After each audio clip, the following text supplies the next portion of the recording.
Hola a todos, un placer estar aquí en estas presentaciones de libros que prepara la editorial Tablas al Arco. Hoy presentando el libro Replantear la memoria, un libro que ganó en 2016 el premio de investigación teatral La Selva Oscura de la HS, y hoy estamos aquí pudiendo conversar con su autora, Alejandra Ferrer Cairo. Buenas tardes, Alejandra. Buenas tardes. Alejandra es licenciada en Letras, investigadora, especialista en la Casa de la Poesía y profesora de literatura en la Universidad de las Artes. Replantear la memoria, hay que decir que es uno de los títulos más preciados que suma en este 2019 la Casa Editorial Tablas al Arco. Es un libro que cubre una investigación amplia y minuciosa sobre la obra Jardín de Héroes del dramaturgo cubano Gerandi Fleites, una obra que es una versión más del mito de Electra, pero que cubre una parte importante, viene a sumarse a la familia de los estudios sobre las dramaturgias cubanas que se acercan al mito griego. Esta obra que ha dado mucho de qué hablar desde su publicación en 2007 y luego ya cuenta con 2 puestas en escenas en nuestro teatro. Alejandra, la primera pregunta que quisiera hacerte es que todos conocemos que Jardín de Héroes pertenece a una tetralogía donde Gerandi Fleites intentó emular el sistema de las tetralogías que se hacían en el teatro ateniense del siglo V antes de nuestra era.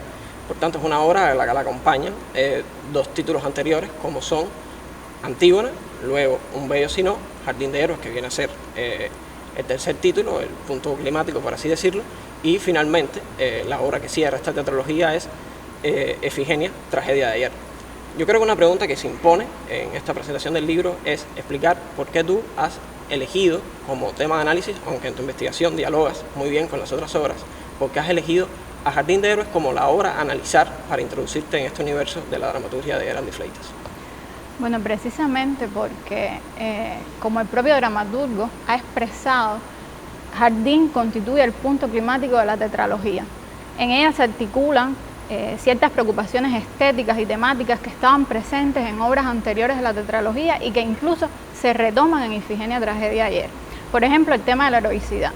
En Ifigenia vemos a una protagonista que se resiste al antiguo modelo heroico que defiende la tragedia. Sin embargo, ella, de manera inconsciente, se convierte en la heroína. Además, se convierte en un paradigma para el pueblo, para las nuevas generaciones del pueblo. En el caso de Un bello sino, está Medea, una Medea que reconoce las Medeas anteriores de la tradición, pero que no se reconoce a sí mismo como heroína, que solamente le interesa lo cotidiano, esos 2 dedos de cabellos, por ejemplo, que recientemente se cortó, o en la última pieza de la tetralogía, Ifigenia, tragedia de ayer, es una heroína que no le interesa la heroicidad. El tema heroico no tiene valor para ella. Sin embargo, no solo no le interesa, sino que duda en algún momento, en versiones anteriores del mito, haber asumido ese rol de heroína. Cuando vamos ya a Jardín de Héroes, vemos una obra en la que el tema de la heroicidad es el tema central alrededor del que se articula todo el argumento de la pieza. Y además ofrece un abanico de posibilidades que complejiza el tratamiento de lo heroico en la pieza. Así que se imponía que fuera Jardín la pieza seleccionada para esta investigación. No, completamente de acuerdo contigo. O sea, como bien dices, el dramaturgo la unía anunciado en otras ocasiones, que es su punto climático. Pero la otra pregunta importante, me gustaría que nos hablaras de ella, es el universo de los estudios literarios. ¿Por qué? Porque Jardín es una obra que plantea una serie de conflictos que se pueden sumir en muchos campos. Se pueden analizar desde la perspectiva de la filosofía, desde lo político, desde la misma historia o desde la misma dramaturgia. Pero si bien en tu investigación no se rechaza para nada, y de hecho hay una mirada amplia también sobre el universo teatral, ¿por qué elegir los estudios literarios como puerta de entrada para dialogar con todas estas otras variantes, estos otros campos? Bueno, precisamente yo provengo de la filología, o como también se conoce, licenciatura en letras en algunos países hispanohablantes, y los estudios literarios me permitían establecer un vínculo estrecho con ciertas materias, como puede ser la propia teatrología, la lingüística, incluso el psicoanálisis, que por momentos en la investigación se le presta una atención, siempre partiendo desde el propio análisis literario del texto dramatúrgico. Encontré el escenario ideal, fue lo que sucedió. También es importante, o sea, mencionábamos al inicio que Jardín es una readecuación del mito de Electra, por tanto entra dentro de la tradición de las dramaturgias que se acercan a los clásicos.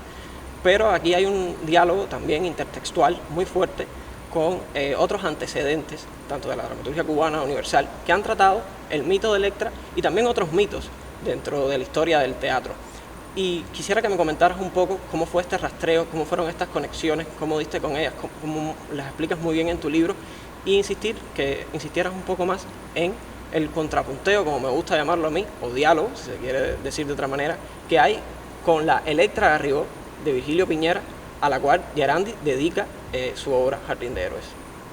Mira, en la propia investigación yo utilizo una metáfora para describir la pieza, hablo de mosaico de intertextualidades, y es que la obra en sí recoge un amplio abanico de posibilidades en cuanto a los referentes literarios. Es muy difícil distinguir un hipotexto o un referente principal en la pieza. Sin embargo, hay algunos referentes que prevalecen, como es de esperar, por encima de otros. Está el caso de la Electra de Jean Giraudoux, que desde el punto de vista temático tiene una mayor influencia dentro de la obra, y está la Electra Garrigó de Virgilio Piñera, como bien mencionabas, que tiene un influjo directamente en la obra, no solo por la dedicatoria que hace expresamente Gerandi Fleites desde el inicio de la pieza, sino también porque desde el punto de vista temático también encontramos una desacralización del héroe que se afianza en la figura de Agamenón, que está presente en las dos piezas. Es muy similar. Eso no lo encontramos de otro modo en el teatro cubano, incluso en las piezas que refiere Gerandi no están de ese modo tratados. Y en el caso de los elementos formales, a la Electra Garrigó también se le debe cierta inclusión de elementos metateatrales, de un lenguaje muy similar que se acerca a lo paródico, al humorístico por momentos, que Gerandi luego retoma en su pieza. Por eso, el peso de la investigación en cuanto a referentes está sobre la Electra Garrigó. Ahora que explicas todo este universo intertextual, me lleva a otra de las cosas que quisiera conversar contigo y que me parece importante, que es sobre el conflicto central de esta obra, que a veces pudiera verse de una manera un poco sencilla, pero que es un conflicto que trasciende más allá, que es ese conflicto que tú explicas muy bien en un capítulo de tu libro, que se llama El héroe trágico versus el hombre nuevo.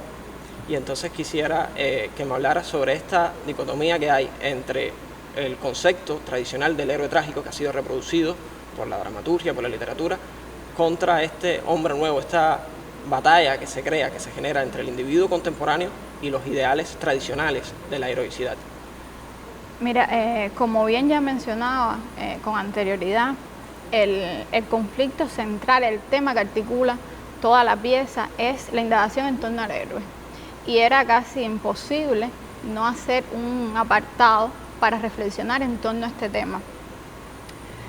Lo que sucede es que desde la propia concepción de los personajes, Gerandi decide que cada personaje desempeñe un rol alrededor de este tema de la heroicidad. Por ejemplo, Electra, en apariencias, defiende el antiguo modelo heroico que se sustenta en la figura de Agamenón.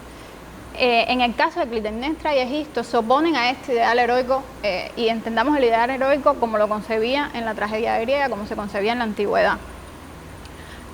Por otro lado, encontramos al mensajero que defiende y se acerca a este modelo a través de la lectura de la Ilíada de Homero, nada más que de la Ilíada de Homero. Y un Orestes que no le interesa, que no cree en ese antiguo ideal heroico. Sin embargo, a pesar de esta complejidad, de esta exhaustiva indagación en torno al héroe que realiza Gerandi Fleites en su obra, los héroes son representados como flores, un jardín de héroes. Hagamos un jardín de héroes, dice en la pieza. Es decir, son estos objetos decorativos que en las nuevas generaciones, en el hombre nuevo, estas nuevas generaciones que están representadas a través del personaje de Orestes en la pieza, estas generaciones del desarraigo que han dejado de creer en los héroes, que ya no les interesa la heroicidad, para las que no cobra sentido la heroicidad. Por eso era imposible no trabajar esa dicotomía, que puede parecer sutil, pero está latente en la obra desde el comienzo, desde el propio nombre hasta las últimas palabras que sostiene el dramaturgo. Complacido, Alejandra. Y para ir cerrando, o sea, la última pregunta que se impone, es un libro teórico, basado en los estudios literarios, sobre un análisis de una pieza teatral, pero me gustaría una pregunta más personal, más a consideración, de si crees, porque hay muchos puntos encontrados en que si el teatro de Yarandi Fleites es un teatro solamente para eruditos que puedan descifrar todas estas pistas intertextuales que él deja en sus textos, o si tú crees que es algo que puede ser disfrutable para cualquier tipo de público. Y yo quiero que lo expliques sobre todo a través de ese capítulo que has hecho de manera excelente, que se llama, que titulas Tono y lenguaje en Jardín de Héroes.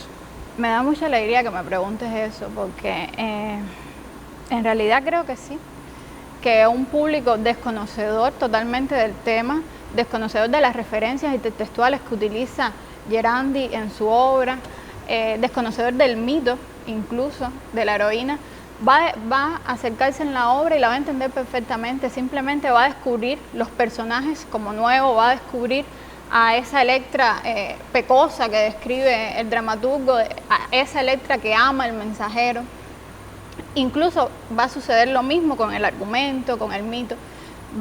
Sería un descubrimiento inicial, pero va a entenderlo perfectamente. Además, porque como bien mencionas, Fleites utiliza un tono muy cercano a lo que Jorge Mañás definiera como el choteo. Ese choteo que nos describe aún hoy día, que se ha definido como uno de los rasgos identitarios de la idiosincrasia del cubano, que además lo hace magistralmente a través del uso de un lenguaje por momentos humorístico, paródico, que llega a ser hasta coloquial.